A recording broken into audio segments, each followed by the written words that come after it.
Dickie's Diary 35. Good day, friends, followers, and fans.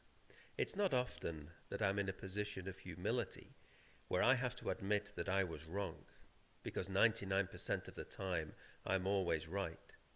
Sadly, this is one of the rare times that I have to admit fault. Several weeks ago, I remember tearing into New South Wales Health for allowing passengers of the Ruby Princess to disembark, triggering community transmission of COVID-19 of biblical proportions, and I don't say that lightly. A huge number of cases throughout Australia are connected to that ship, and maybe many more that we don't yet know about. However, just recently, our very own ABC commissioned a detailed report of the events that occurred at the time. It now appears that Australia Border Force were in fact responsible for the decision. I can well remember at the time that the ABF chief, Michael Outram, came out to face the press for 30 long, hard minutes and categorically denied that the Border Force had anything to do with making this decision. He placed the blame fairly and squarely at the feet of New South Wales Health. It seems that he was wrong about that. The ABC has identified the ABF person who made that decision, and it seems that person read the ship's health report incorrectly. Maybe they were holding it back to front, or maybe it was upside down. It isn't clear, but the negative results for flu were regarded as an all clear by the ABF, and they cleared the passengers for disembarkment.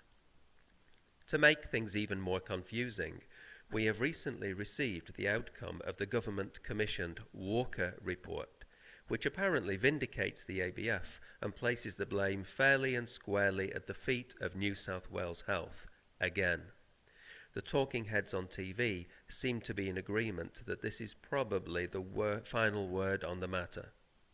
It's all been terribly messy, and I doubt we will ever really know the truth. I don't know what is worse. The fact the mistake was made in the first place? Surely anyone with half a brain knew it was just plain stupid for cruise passengers to disembark and spread out into a busy city like Sydney, or that the blame for this has been covered up by Border Force and New South Wales Health. There has been no apology from either of them as far as I know, and I suspect we will never get one. Because in order for someone to apologize, they must first accept responsibility and admit fault. That's not going to happen, is it? It's clear to me that in order to claw your way up the greasy pole to the top of organizations like the ABF and New South Wales Health, you need to be able to fake sincerity and be adept at lying and shifting blame, make the others look worse than you are. To admit fault at this stage would be to fly in the face of long-held traditions of treachery and deceit. Very sad. I have to say, this whole unedifying spectacle has left me feeling slightly bereft and embarrassed. I put my trust in these organizations, and I feel that I've been let down, that I've been manipulated. This is just the kind of situation that #MeToo was created for. We should all stand up and speak out about this abuse of power, posturing, and abdication of responsibility. We need a #UsToo movement here in Oz to show that we will not put up with high-ranking officials lying to us any longer. We should go out into the street and protest, and if need be, a bit of rioting and looting to express our outrage. The news media will surely forgive us for that. Slater's has the new range of sports jacket in the shop window, and they are pretty pricey, I can tell you. A takeaway sale would help the old bank balance. Ciao.